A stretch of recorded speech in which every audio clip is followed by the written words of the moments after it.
8ನೇ ಸ್ಕಂದದಲ್ಲಿ ಭಗವಂತನ ಮತ್ಸ್ಯಾಕೂರ್ಮ, ಧನ್ವಂತರಿ, ಮೋಹಿನಿ ಮತ್ತು ವಾಮನ ಅವತಾರಗಳ ಕಥೆ ಬರ್ತದೆ. ಆದರೆ ಅದರಿಂದ ಮುಂಚೆ 14 ಮನ್ವಂತರಗಳ ಮನುಗಳು, ಇಂದ್ರರು ಮತ್ತು ಉಪೇಂದ್ರರ ವರ್ಣನೆ ಎಲ್ಲ ಬರ್ತದೆ.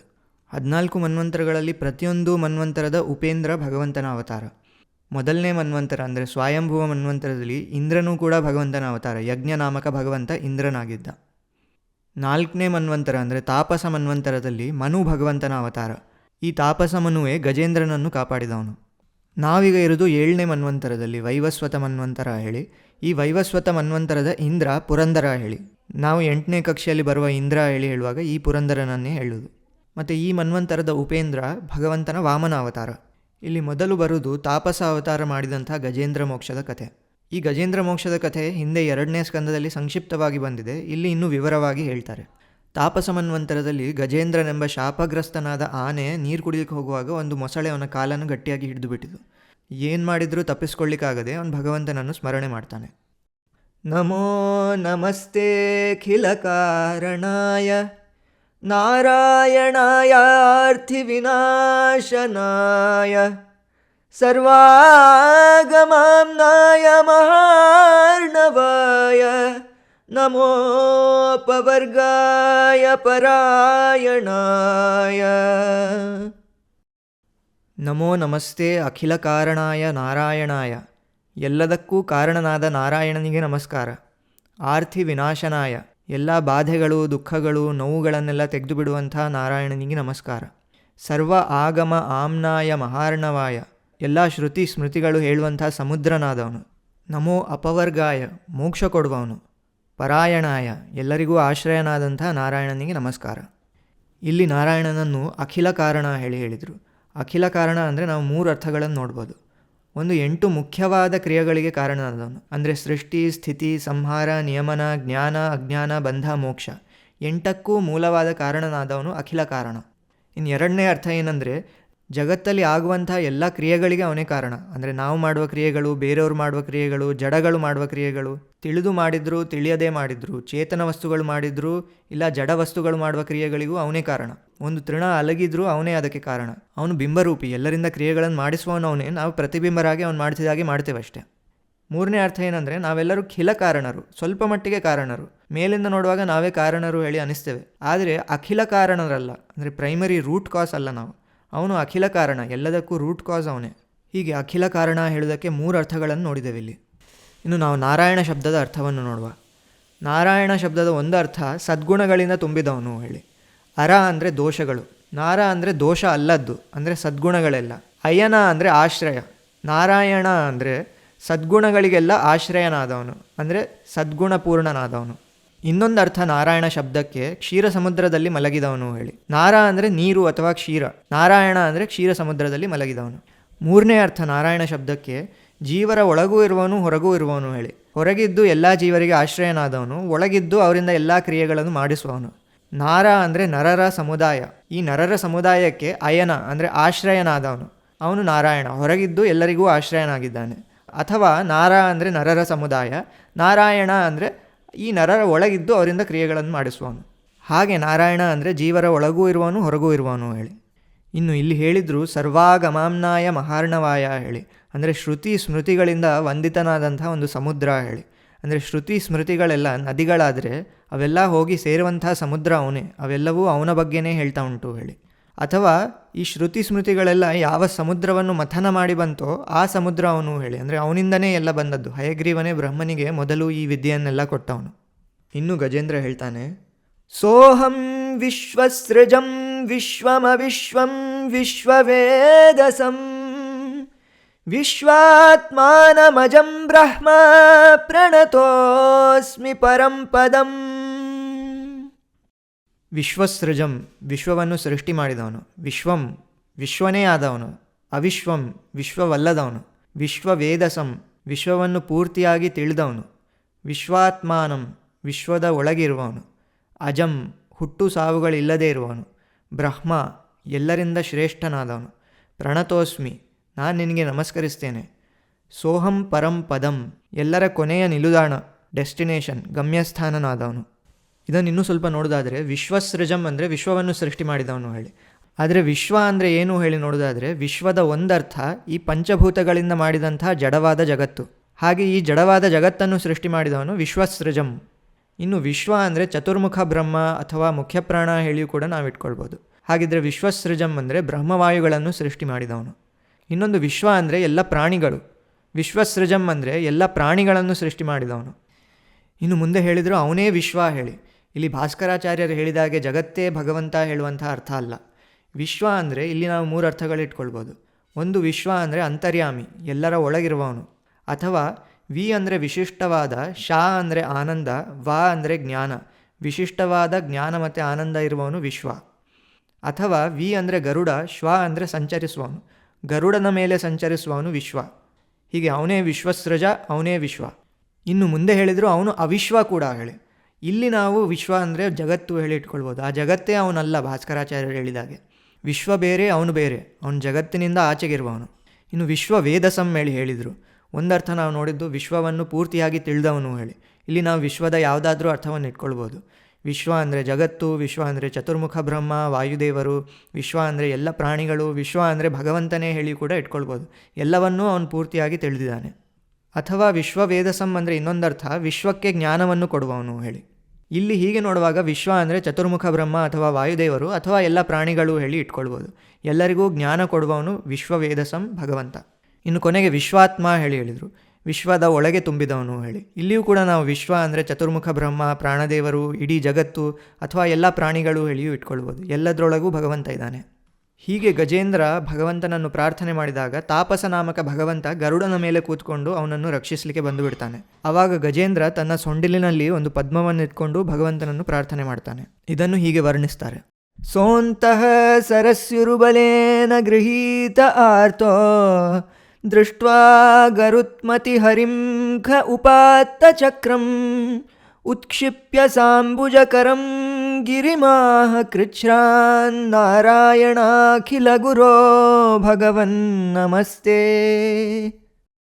ಸಹ ಅಂತಹ ಸರಸಿ ನೀರಿನ ಒಳಗೆ ಉರುಬಲೇನ ಗೃಹೀತ, ಅದರ ಕಾಲನ್ನು ಮೊಸಳೆ ಹಿಡ್ಕೊಂಡು ಬಿಟ್ಟಿದೆ.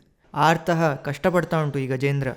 ದೃಷ್ಟ್ವಾ ಹೀಗಿರುವಾಗ ನೋಡಿದ, ಗರುತ್ಮತಿ ಹರಿಂ ಗರುಡನ ಮೇಲೆ ಬರುವಂತಹ ಹರಿಯನ್ನು ನೋಡಿದ. ಖೇ ಆಕಾಶದಲ್ಲಿ, ಉಪಾತ್ತ ಚಕ್ರಂ ಚಕ್ರವನ್ನಿಟ್ಕೊಂಡು ಬರ್ತಾ ಇದ್ದಾನೆ. ಉತ್ಕ್ಷಿಪ್ಯ ಸಾಂಬುಜಕರಂ ಇದನ್ನು ಕಂಡು ಆ ನೀರಿನಲ್ಲಿದ್ದಂಥ ಒಂದು ಪದ್ಮವನ್ನು ತನ್ನ ಕೈಯಲ್ಲಿ ಅಂದರೆ ತನ್ನ ಸೊಂಡಿಲಿನಲ್ಲಿ ಇಟ್ಕೊಂಡು ಮೇಲೆ ಹೀಗಿಡ್ದ. ಗಿರಿಮಾಹ ಕೃಚ್ಛ್ರಾತ್ ತುಂಬ ಶ್ರಮಪಟ್ಟು ಹೇಳ್ತಾನೆ. ನಾರಾಯಣ ಅಖಿಲ ಗುರೋ ಭಗವನ್ ನಮಸ್ತೆ. ನಾರಾಯಣನೇ, ಅಖಿಲ ಗುರುವೇ, ಭಗವಂತನೇ ನಿನಗೆ ನಮಸ್ಕಾರ ಹೇಳಿ. ಹೀಗೆ ಬಂದಂಥ ತಾಪಸ ನಾಮಕ ಭಗವಂತ ಆ ಮೊಸಳೆಯನ್ನು ತನ್ನ ಚಕ್ರದಿಂದ ಸಂಹಾರ ಮಾಡಿ ಗಜೇಂದ್ರನನ್ನು ರಕ್ಷಿಸಿ ನೀರಿನಿಂದ ಹೊರಗೆ ಎತ್ತಿ ನಿಲ್ಲಿಸಿದ. ಹೀಗೆ ವಿಷ್ಣುವಿನ ಸ್ಪರ್ಶವಾದ ಕೂಡಲೇ ಗಜೇಂದ್ರನ ಆನೆ ರೂಪ ಹೋಗಿ ಅವನಿಗೆ ಒಂದು ಚತುರ್ಭುಜನಾದಂಥ ವಿಷ್ಣು ಅಂಥದ್ದೇ ಒಂದು ರೂಪ ಬರ್ತದೆ. ಇದೇ ಸಾರೂಪ್ಯ ಮೋಕ್ಷ. ಅಂದರೆ ಮೋಕ್ಷದಲ್ಲಿ ಭಗವಂತನಂಥದ್ದೇ ರೂಪ ಬರ್ತದೆ ಕೆಲವು ಜೀವರಿಗೆ. ಗಜೇಂದ್ರನಿಗೆ ಇಂತಹ ಮೋಕ್ಷವನ್ನು ಭಗವಂತ ಕರುಣಿಸಿದ ಹೇಳಿ ಇಲ್ಲಿ ಅರ್ಥ. ಮತ್ತು ಈ ತಾಪಸ ಕೊಂದಂತಹ ಆ ಮೊಸಳೆಯೂ ಕೂಡ ಅದೃಶ್ಯವಾಗಿ ಅದರ ಬದಲು ಒಂದು ಹೂಹು ಎಂಬಂಥ ಗಂಧರ್ವ ಬರ್ತಾನಲ್ಲಿ. ಈ ಗಂಧರ್ವ ದೇವಲ ಋಷಿಗಳ ಶಾಪದಿಂದ ಮೊಸಳೆಯಾಗಿ ಹುಟ್ಟಿದ್ದ. ಭಗವಂತನ ಕೈಯಲ್ಲಿ ಸಾವು ಬಂದ ಕೂಡಲೇ ಆ ಶಾಪದಿಂದ ಮುಕ್ತನಾದ. ಮತ್ತು ಗಜೇಂದ್ರನಿಗೂ ಕೂಡ ಒಂದು ಶಾಪ ಇತ್ತು. ಅವನು ಹಿಂದಿನ ಜನ್ಮದಲ್ಲಿ ಇಂದ್ರದ್ಯುಮ್ನನೆಂಬ ರಾಜನಾಗಿದ್ದ. ಒಂದು ಸಾರಿ ಭಗವಂತನ ಪೂಜೆಯಲ್ಲಿ ಮಗ್ನನಾಗಿರುವಾಗ ಅಗಸ್ತ್ಯ ಋಷಿಗಳು ಬಂದರೆ ಅವರಿಗೆ ಗಮನನೇ ಕೊಟ್ಟಿರಲಿಲ್ಲ. ಅದಕ್ಕೆ ಅಗಸ್ತ್ಯ ಋಷಿಗಳು ಅವನಿಗೆ ಶಾಪ ಕೊಡ್ತಾರೆ, ಮುಂದಿನ ಜನ್ಮದಲ್ಲಿ ನೀನು ಆನೆ ಆಗಿ ಹುಟ್ಟಿ ಹೇಳಿ. ಈಗ ತಾಪಸ ನಾಮಕ ಭಗವಂತನ ಸ್ಪರ್ಶದಿಂದ ಆ ಶಾಪದಿಂದ ಮುಕ್ತನಾದ. ಅಷ್ಟೇ ಅಲ್ಲ, ಮೋಕ್ಷವನ್ನು ಕೂಡ ಪಡೆದ. ಇನ್ನು ಇದಾದಮೇಲೆ 8ನೇ ಸ್ಕಂದದಲ್ಲಿ ಸಮುದ್ರ ಮಥನದ ಕಥೆ ಬರ್ತದೆ. ಈ ಸಮುದ್ರ ಮಥನದ ಹಿನ್ನೆಲೆಯ ಕಥೆ ಏನಂದರೆ, ದುರ್ವಾಸ ಋಷಿಗಳ ಶಾಪದಿಂದ ದೇವತೆಗಳೆಲ್ಲವನ್ನೂ ಕಳೆದುಕೊಳ್ತಾರೆ, ಅಸುರರೆಲ್ಲ ಬಲಿಷ್ಠರಾಗ್ತಾರೆ. ಹೀಗಿರುವಾಗ ದೇವತೆಗಳು ಭಗವಂತನನ್ನು ಹೋಗಿ ಬೇಡ್ಕೊಳ್ತಾರೆ. ಆವಾಗ ಭಗವಂತ ಹೇಳ್ತಾನೆ, ನೀವು ಕ್ಷೀರಸಾಗರವನ್ನು ಮಥನ ಮಾಡಿ ಅದರಿಂದ ಬರುವಂಥ ಅಮೃತವನ್ನು ಕುಡಿರಿ ಹೇಳಿ. ಆದರೆ ಇದು ನೀವು ಒಬ್ಬರೇ ಮಾಡಲಿಕ್ಕೆ ಸಾಧ್ಯವಿಲ್ಲ, ಅಸುರರ ಸಹಾಯವನ್ನು ಕೂಡ ನೀವು ಕೇಳಬೇಕಾಗ್ತದೆ. ಅಸುರರು ಕೂಡ ಮಥನ ಮಾಡ್ತಾರೆ, ಅವರಿಗೂ ಕೂಡ ಅಮೃತ ಬೇಕು. ಆದರೆ ಅಮೃತ ಬಂದಾದ ಮೇಲೆ ಅವರು ಕುಡಿಯೋದಾಗೆ ನಾನು ನೋಡ್ಕೊಳ್ತೇನೆ ಹೇಳಿ ಭಗವಂತ ಹೇಳ್ತಾನೆ. ಹೀಗೆ ಅಸುರರೂ ಬರ್ತಾರೆ. ಅಸುರರು ದೇವತೆಗಳು ಸೇರಿ ಸಮುದ್ರ ಮಥನ ಮಾಡಲಿಕ್ಕೆ ಪ್ರಾರಂಭ ಮಾಡ್ತಾರೆ. ಈ ಸಮುದ್ರ ಮಥನದ ಕಥೆಗೆ ಒಂದು ಸಾಂಕೇತಿಕವಾದ ಅರ್ಥ ಉಂಟು, ಅದನ್ನು ನಾವಿಲ್ಲಿ ನೋಡ್ತಾ ಹೋಗುವ. ಕ್ಷೀರ ಸಮುದ್ರವನ್ನು ಮಥನ ಮಾಡಬೇಕು ಹೇಳಿದರು. ಕ್ಷೀರ ಸಮುದ್ರ ಅಂದರೆ ಇಲ್ಲಿ ಶಾಸ್ತ್ರಗಳನ್ನು ನಾವು ಮಥನ ಮಾಡಬೇಕು. ಯಾವುದರಿಂದ ಮಥನ ಮಾಡಬೇಕು ಅಂದರೆ ಮಂದರ ಪರ್ವತದಿಂದ. ಮಂದರ ಪರ್ವತ ಅಂದರೆ ಇಲ್ಲಿ ಮನಸ್ಸಿನಿಂದ ಶಾಸ್ತ್ರಗಳೆಂಬ ಸಮುದ್ರವನ್ನು ನಾವು ಮಥನ ಮಾಡಬೇಕು. ಅಂದರೆ ಈ ಶಾಸ್ತ್ರಗಳನ್ನು ನಿರಂತರವಾಗಿ ಅಧ್ಯಯನ ಮಾಡಿ ಮಾಡಿ ಮಾಡಿ ಮಾಡಿ ಅದನ್ನು ಅರ್ಥ ಮಾಡ್ಕೊಳ್ಬೇಕು. ಶಾಸ್ತ್ರಗಳನ್ನು ಅರ್ಥ ಮಾಡ್ಕೊಳ್ಳೋದು ಅಷ್ಟು ಸುಲಭವಲ್ಲ. ಅದನ್ನು ಪುನಃ ಪುನಃ ವಿಚಾರ ಮಾಡಿ ಮಾಡಿ ಮಾಡಿ ಮಾಡಿ ಅದರ ನಿಜವಾದ ಅರ್ಥವನ್ನು ತಿಳಿಬೇಕು. ಇದೇ ಸಮುದ್ರ ಮಥನ. ಈ ಸಮುದ್ರ ಮಥನಕ್ಕೆ ಮಂದರ ಪರ್ವತವನ್ನು ತಂದಿಡಬೇಕಂದ್ರೆ ದೇವಾಸುರರು ಎಲ್ಲರೂ ಕಷ್ಟಪಟ್ಟರೂ ಅವರಿಗೆ ತರಲಿಕ್ಕೆ ಆಗಲಿಲ್ಲ. ಆವಾಗ ಭಗವಂತನೇ ಗರುಡನ ಮೇಲೆ ಬಂದು ಈ ಪರ್ವತವನ್ನು ಸಮುದ್ರದಲ್ಲಿ ಇಡ್ತಾನೆ. ಇದರ ಅರ್ಥ ಏನಂದರೆ ಭಗವಂತನೇ ನಮ್ಮ ಮನಸ್ಸನ್ನು ಶಾಸ್ತ್ರದ ಕಡೆಗೆ ತಿರುಗಿಸಬೇಕು. ನಮಗೆ ನಾವೇ ಶಾಸ್ತ್ರದ ಕಡೆಗೆ ನಮ್ಮ ಮನಸ್ಸನ್ನು ತಿರುಗಿಸ್ತೇವೆ ಅಂದರೆ ಆಗದಿಲ್ಲ, ಭಗವಂತನೇ ಮಾಡಬೇಕು. ಸರಿ, ಪರ್ವತವನ್ನು ತಂದು ಇಟ್ಟರು. ಇಷ್ಟರಲ್ಲಿ ಆ ಪರ್ವತ ಸಮುದ್ರದ ಒಳಗೆ ಮುಳುಗಲಿಕ್ಕೆ ಪ್ರಾರಂಭವಾಯಿತು. ಆವಾಗ ಭಗವಂತನೇ ಕೂರ್ಮನಾಗಿ ಬಂದು ಆ ಪರ್ವತವನ್ನು ಹಿಡಿದು ಅದು ಮುಳುಗದಾಗೆ ನೋಡಿಕೊಂಡ. ಇದರ ಅರ್ಥ ಏನಂದರೆ ಭಗವಂತನೇ ನಮ್ಮ ಮನಸ್ಸನ್ನು ಸ್ಥಿರವಾಗಿ ಶಾಸ್ತ್ರಗಳಲ್ಲಿ ನಿಲ್ಲಿಸುವಾಗೆ ಮಾಡಬೇಕು. ಈ ಸಮುದ್ರ ಮಥನಕ್ಕೆ ದೇವಾಸುರರು ಉಪಯೋಗಿಸಿದ ಹಗ್ಗ ಅಂದರೆ ವಾಸುಕಿ ಹಾವು. ಆ ಹಾವೇ ನಮ್ಮೊಳಗಿರುವಂಥ ಕುಂಡಲಿನಿ ಶಕ್ತಿಯ ಸಂಕೇತ. ನಮ್ಮೊಳಗಿರುವಂಥ ಈ ಶಕ್ತಿಯನ್ನು ನಾವು ಜಾಗೃತವಾಗಿ ಮಾಡಿ ಮೇಲೆಗೆ ತಿರುಗಿಸಬೇಕು. ಈ ಸಮುದ್ರ ಮಥನಕ್ಕೆಲ್ಲ ವ್ಯವಸ್ಥೆ ಆದಮೇಲೆ ಮೊದಲು ಸಮುದ್ರ ಮಥನವನ್ನು ಪ್ರಾರಂಭಿಸಿದವನು ಅಜಿತ ನಾಮಕ ಭಗವಂತ. ಹಾಗೆ ನಮ್ಮ ಮನಸ್ಸಿನಿಂದ ಆಗುವಂಥ ಈ ಶಾಸ್ತ್ರಗಳ ಮಥನವನ್ನು ಕೂಡ ಭಗವಂತನೇ ಪ್ರಾರಂಭ ಮಾಡಬೇಕು. ಸರಿ, ಸಮುದ್ರ ಮಥನ ಪ್ರಾರಂಭವಾಯಿತು. ಆದರೆ ಮೊದಲೇ ಅಮೃತ ಬರೆದಿಲ್ಲ, ಅದರಿಂದ ಹಲವಾರು ವಸ್ತುಗಳು ಬರ್ತದೆ. ಮೊದಲು ಅದರಿಂದ ಬರೋದು ಹಾಲಾಹಲವೆಂಬ ವಿಷ. ಈ ವಿಷನೇ ನಾವು ಶಾಸ್ತ್ರವನ್ನು ಓದಲಿಕ್ಕೆ ಪ್ರಾರಂಭ ಮಾಡುವಾಗ ಬರುವಂಥ ಗೊಂದಲಗಳೆಲ್ಲ. ಮೊದಲು ಶಾಸ್ತ್ರ ಅಧ್ಯಯನ ಮಾಡುವಾಗ ಅಪಾರ್ಥಗಳಾಗ್ತವೆ, ಒಂದಕ್ಕೊಂದು ವಿರುದ್ಧ ಇದ್ದಾಗ ಅನಿಸ್ತವೆ, ಹೀಗೆ ತುಂಬ ಗೊಂದಲಗಳು ಬರ್ತವೆ. ಇದೆಲ್ಲ ವಿಷ. ಈ ವಿಷ ಬರುವಾಗ ದೇವತೆಗಳೆಲ್ಲ ಹೋಗಿ ಶಿವನ ಹತ್ರ ಪ್ರಾರ್ಥಿಸ್ತಾರೆ. ಆವಾಗ ಶಿವ ಪಾರ್ವತಿ ಹತ್ರ ಒಂದು ಮಾತು ಹೇಳ್ತಾನೆ. ಪುಂಸಃ ಕೃಪಯತೋ ಭದ್ರೇ ಸರ್ವಾತ್ಮ ಪ್ರೀತಯೇ ಹರಿ ಪ್ರೀತೆ ಹರೌ ಭಗವತಿ ಪ್ರಿಯೇಹಂ ಸಚರಾಚರ ತಸ್ಮಾದಿದಂ ಗರಂ ಭುಂಜೆ ಪ್ರಜಾನಾಂ ಸ್ವಸ್ತಿರಸ್ತು ಮೇ. ಪುಂಸಃ ಕೃಪಯತೋ ಭದ್ರೇ, ಓ ಪ್ರಿಯಳಾದ ಪಾರ್ವತಿಯೇ, ಯಾರಾದರೂ ಯಾವಾಗಾದರೂ ಕೃಪೆ ತೋರಿಸಿದ್ರೆ ಸರ್ವಾತ್ಮ ಪ್ರೀತಯೇ ಹರಿಹಿ, ಎಲ್ಲರೊಳಗೂ ಇರುವಂಥ ಹರಿಗೆ ಪ್ರೀತಿ ಆಗ್ತದೆ. ಪ್ರೀತೆ ಹರವು ಭಗವತಿ, ಯಾವಾಗ ಆ ಶ್ರೀಹರಿಗೆ ಪ್ರೀತಿ ಆಗ್ತದೋ ಪ್ರೀತೆ ಅಹಂ, ಆವಾಗ ನನಗೆ ಪ್ರೀತಿ ಆಗ್ತದೆ. ಸ ಚರಾಚರ, ಮತ್ತು ಎಲ್ಲ ಚರಾಚರರಿಗೂ ಪ್ರೀತಿ ಆಗ್ತದೆ, ಎಲ್ಲ ಪ್ರಾಣಿಗಳಿಗೂ ಪ್ರೀತಿ ಆಗ್ತದೆ. ತಸ್ಮಾದ್ ಇದಂ ಗರಂ ಭುಂಜೆ, ಅದಕ್ಕೆ ನಾನು ಈ ವಿಷವನ್ನು ಕುಡಿತೇನೆ. ಪ್ರಜಾನಾಂ ಸ್ವಸ್ತಿರಸ್ತುಮೆ, ಎಲ್ಲರಿಗೆ ಸ್ವಸ್ತಿಯನ್ನು ಉಂಟು ಮಾಡ್ತೇನೆ. ಭಾಗವತದಲ್ಲಿ ಮತ್ತು ಇತರ ಪುರಾಣಗಳಲ್ಲಿ ಇದನ್ನು ಹೇಳದೇ ಇದ್ದರೂ ಋಗ್ವೇದದಲ್ಲಿ ಹೇಳ್ತಾರೆ, ಸಮುದ್ರ ಮಥನದಲ್ಲಿ ಬಂದ ವಿಷವನ್ನು ಮುಖ್ಯವಾಗಿ ಮುಖ್ಯಪ್ರಾಣ ದೇವರೇ ಕುಡ್ದದ್ದು. ಆ ವಿಷದ ಮುಖ್ಯ ಅಂಶವನ್ನು ಮುಖ್ಯಪ್ರಾಣನೇ ಕುಡಿದು ಅದರಲ್ಲಿರುವಂಥ ಸ್ವಲ್ಪ ಅಂಶವನ್ನು ಡೈಲ್ಯೂಟ್ ಮಾಡಿ ಶಿವನಿಗೆ ಕೊಟ್ಟರಷ್ಟೇ, ಅದನ್ನು ಶಿವ ಕುಡ್ದ. ಈ ವಿಷವನ್ನು ಕುಡಿಯೋದ್ರ ಹಿಂದೆ ಸಾಂಕೇತಿಕ ಅರ್ಥ ಏನಂದರೆ, ನಮಗೆ ಈ ಶಾಸ್ತ್ರಾಧ್ಯಯನ ಮಾಡುವಾಗ ಬಂದ ಗೊಂದಲಗಳನ್ನೆಲ್ಲ ನಮ್ಮ ಮನಸ್ಸು ಮತ್ತು ಚಿತ್ತ ಅಂದರೆ ಅದರ ಅಭಿಮಾನಿ ದೇವತೆಗಳಾದಂಥ ಶಿವ ಮತ್ತು ಮುಖ್ಯಪ್ರಾಣ ದೇವರೇ ಕುಡಿದು ನಮಗೆ ಆ ಗೊಂದಲವನ್ನೆಲ್ಲ ಪರಿಹಾರ ಮಾಡಬೇಕು. ನಾವು ಇನ್ನೂ ಸಹ ಮಥನವನ್ನು ಮುಂದೆವರಿಸಬೇಕು, ಅಲ್ಲೇ ನಿಂತು ಬಿಡಬಾರ್ದು. ಇನ್ನೂ ಹೀಗೆ ಸಮುದ್ರ ಮಥನ ಮುಂದೆ ಬರೆದಾಗ ಅಲ್ಲಿ ತುಂಬ ಬೇರೆ ಬೇರೆ ವಸ್ತುಗಳೆಲ್ಲ ಬಂತು. ಕಾಮಧೇನು ಬಂತು, ಐರಾವತವೆಂಬ ಆನೆ, ಉಚ್ಚೇಶ್ರವಸ್ಸೆಂಬ ಕುದುರೆ, ಲಕ್ಷ್ಮೀದೇವಿಯೇ ಬಂದಳು. ಇದರ ಸಾಂಕೇತಿಕ ಅರ್ಥ ಏನಂದರೆ, ಈ ಗೊಂದಲಗಳೆಲ್ಲ ಹೋಗಿ ಇನ್ನೂ ಶಾಸ್ತ್ರಾಧ್ಯಯನ ಮಾಡ್ತಾ ಇದ್ದರೆ ಒಬ್ಬನಿಗೆ ಸಂಪತ್ತು, ಕೀರ್ತಿ, ಯಶಸ್ಸು ಇದೆಲ್ಲ ಬರಲಿಕ್ಕೆ ಪ್ರಾರಂಭವಾಗ್ತದೆ. ಆದರೆ ಈ ಲೌಕಿಕ ಸಂಪತ್ತಲ್ಲಿಯೇ ನಿಂತು ಬಿಡಬಾರ್ದು, ಇನ್ನೂ ಅಮೃತ ಬೇಕಾದರೆ ಇನ್ನೂ ಮಥನ ಮಾಡಿ ಮುಂದೆ ಹೋಗಬೇಕು. ಹೀಗೆ ಮಥನ ಮಾಡ್ತಾ ಇದ್ದರೆ ಇನ್ನೂ ಬರೋದು ಕಳ್ಳು ಅಂದರೆ ಆಲ್ಕೋಹಾಲ್. ಇದೇ ಮೋಹದ ಸಂಕೇತ. ಅಂದರೆ ಶಾಸ್ತ್ರಾಧ್ಯಯನ ಮಾಡುವಾಗ ಬಂದಂಥ ಗೊಂದಲಗಳೆಲ್ಲ ಹೋದರೂ ಈ ಮೋಹ ಇನ್ನೂ ಹೋಗ್ದಿಲ್ಲ. ನನ್ನ ಸೊತ್ತು, ನನ್ನ ಮನೆ, ನನ್ನ ಪರಿವಾರ, ನನ್ನ ದೇಹ ಎಂಬಂಥ ಮೋಹ ಹೋಗ್ದಿಲ್ಲ. ಈ ಮೋಹವನ್ನು ಕೂಡ ಕಳಚಿಕೊಂಡು ಇನ್ನೂ ಮಥನ ಮಾಡ್ತಾ ಇದ್ದರೆ ಕೊನೆಗೆ ಬರೋದು ಅಮೃತ.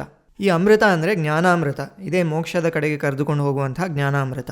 ಸಮುದ್ರ ಮಥನದಲ್ಲಿ ಅಮೃತವನ್ನು ಇಟ್ಕೊಂಡು ಬಂದದ್ದು ಭಗವಂತನ ಧನ್ವಂತರಿ ಅವತಾರ. ಹಾಗೆ ಭಗವಂತನೇ ಈ ಅಮೃತವನ್ನು ನಮಗೆ ತಂದು ಕೊಡಬೇಕು.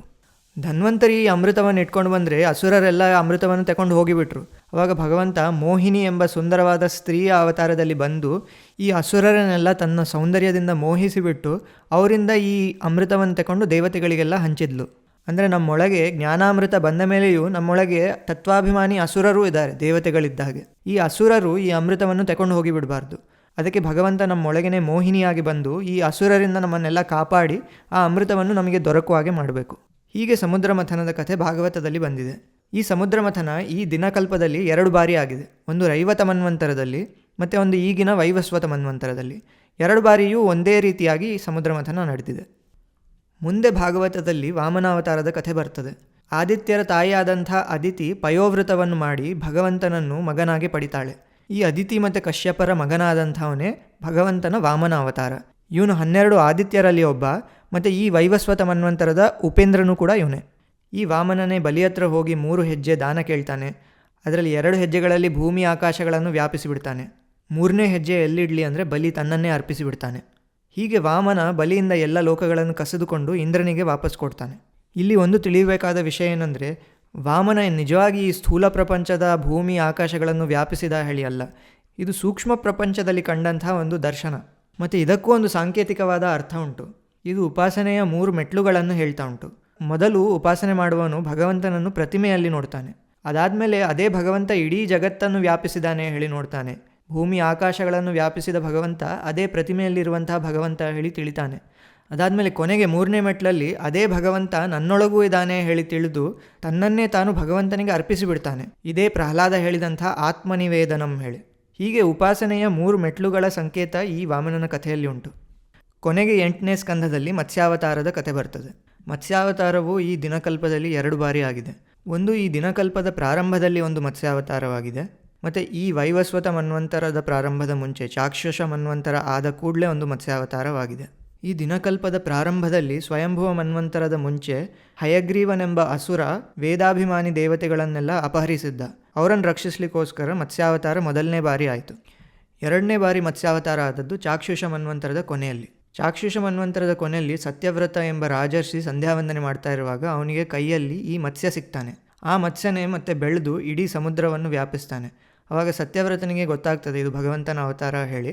ಆವಾಗ ಭಗವಂತ ಸತ್ಯವ್ರತನಿಗೆ ಹೇಳ್ತಾನೆ, 7 ದಿನಗಳಲ್ಲಿ ಮನ್ವಂತರ ಪ್ರಳಯ ಬರ್ತದೆ. ಪ್ರಳಯ ಪ್ರಾರಂಭವಾಗುವ ಮುಂಚೆ ಎಲ್ಲ ಸಪ್ತರ್ಷಿಗಳನ್ನು ಸತ್ಯವ್ರತ ಸಮುದ್ರ ತೀರಕ್ಕೆ ಕರ್ಕೊಂಡು ಬರಬೇಕು ಹೇಳಿ. ಹಾಗೆ ಭಗವಂತನ ಆಜ್ಞೆ ಪ್ರಕಾರ ಸತ್ಯವ್ರತ ಎಲ್ಲ ಸಪ್ತರ್ಷಿಗಳನ್ನು ಸಮುದ್ರ ತೀರಕ್ಕೆ ಕರ್ಕೊಂಡು ಬರ್ತಾನೆ. ಅಲ್ಲಿ ಒಂದು ದೋಣಿ ಇರ್ತದೆ ಆ ಸಮುದ್ರದಲ್ಲಿ. ಆ ದೋಣಿಯ ಮೇಲೆ ಇವರೆಲ್ಲ ಕೂತ್ಕೊಂಡು ಮತ್ಸ್ಯನೇ ಬಂದು ಆ ಪ್ರಳಯ ಕಾಲದಲ್ಲಿ ಅವರನ್ನು ರಕ್ಷಿಸ್ತಾನೆ. ಆ ಪ್ರಳಯವಾಗ್ತಾ ಇರುವಾಗ ಸಮುದ್ರದಲ್ಲಿ ದೋಣಿಯಲ್ಲಿರುವಂತಹ ಸತ್ಯವ್ರತನಿಗೆ ಮತ್ತು ಸಪ್ತರ್ಷಿಗಳಿಗೆ ಮತ್ಸ್ಯಪುರಾಣವನ್ನು ಉಪದೇಶ ಮಾಡ್ತಾನೆ.